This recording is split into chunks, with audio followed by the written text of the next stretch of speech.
Let's talk about U.S. aircraft carriers, floating cities, mobile air bases, and the ultimate symbol of American power. The U.S. Navy is legally required to have at least 11 of these giants ready at all times. Why 11? The world's big, and these carriers are America's way of projecting power anywhere, anytime. Some are deployed, some are training, and some are in the shipyard for maintenance. It's a constant juggling act. Each carrier is the heart of a carrier strike group. Destroyers, cruisers, submarines, and thousands of sailors working as one.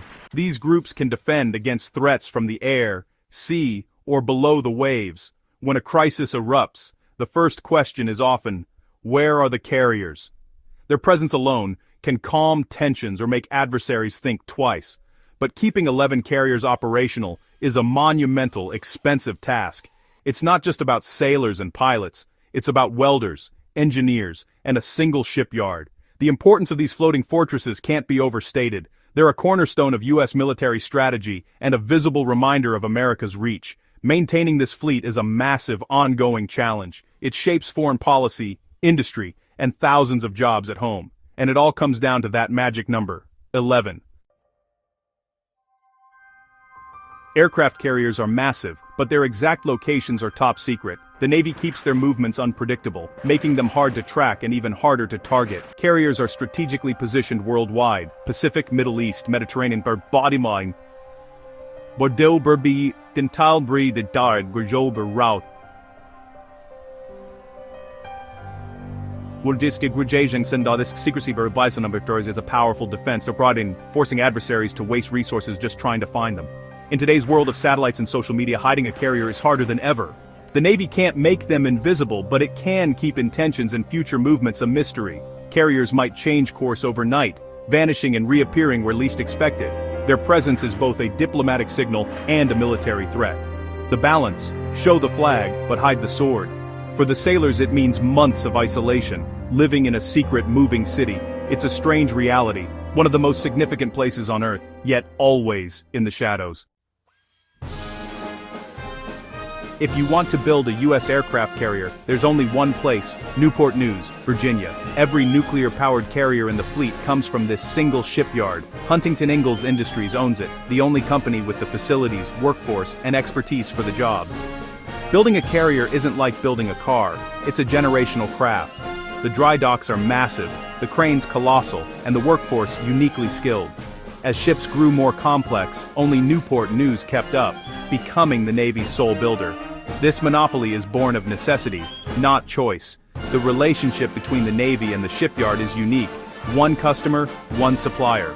Walking the yard is like entering a city built for one purpose: constructing the world's most complex warships. The skills here are passed down through generations. This shipyard isn't just a factory, it's a national treasure and a linchpin of U.S. defense. What does it take to build a modern carrier? Look at the USS Gerald R. Ford. Construction began in 2005, before the first iPhone. The keel was laid in 2009, and for years, thousands of workers assembled it piece by massive piece. Carriers are built in giant sections called superlifts, each weighing hundreds of tons. It's like assembling the world's biggest Lego set. The ship was launched in 2013, but outfitting and testing took another 4 years. Advanced systems, nuclear reactors, radar, electromagnetic catapults were installed and tested. The price tag? $13 billion, not counting research and development. Delays and overruns were common.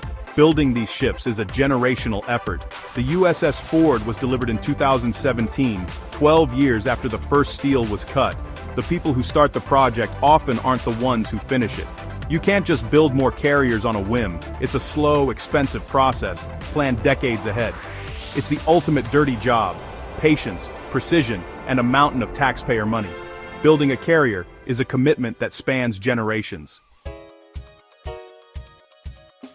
While the hull comes together in Virginia, a carrier is truly built across America. Thousands of companies in all 50 states supply millions of parts, from steel plates to microchips. It's a vast supply chain supporting about 60,000 jobs. Every bolt, wire, and circuit board must meet strict Navy standards, no room for error. This network spreads economic benefits nationwide, creating political support for the carrier program. But it's also a challenge. A delay at one supplier can ripple through the entire project. If a critical company goes under, finding a replacement can take years. The health of the carrier industry depends on thousands of smaller manufacturers. It's a delicate, interconnected web, vital, but vulnerable to disruption. Keeping all the pieces moving is a monumental task. The 11-carrier rule isn't just tradition, it's federal law. Congress wrote it into the U.S. Code. The Navy must have at least 11 operational carriers. This legal mandate locks the Navy into a never-ending cycle of building and retiring ships. You can't dip below 11, even for a year. The pressure on Newport News is immense. Delays aren't an option. Each new carrier costs over $13 billion, making this a multi-hundred billion dollar commitment. With only one builder, there's little competition. Costs can spiral. Sometimes the Navy spends billions just to keep old carriers running until replacements are ready. The law guarantees strength but also creates a rigid, expensive, and slow-moving system. A simple rule on paper, but a world of complex, dirty, and costly jobs in reality.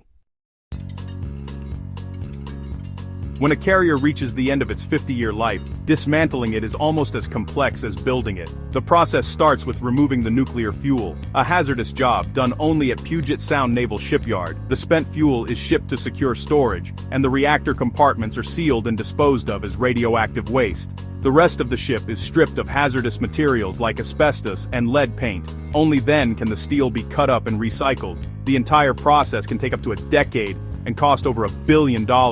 Only a handful of U.S. shipyards are certified for this work. Decommissioning is slow, expensive, and highly specialized. Even in retirement, a carrier's story is a massive, dirty job. The US and China take very different approaches to building carriers. The US relies on one yard, prioritizing advanced technology and experience, but it's slow and costly. China has multiple massive state-subsidized shipyards, building carriers and warships at a rapid pace. China's third carrier, the Fujian, was built in about 6 years, half the time of the USS Ford. But China's carriers are conventionally powered, with less range and unproven systems. The US has decades of experience in carrier operations. China is still learning. America's edge is in training, doctrine, and operational know-how. But China's industrial capacity is a major strategic concern.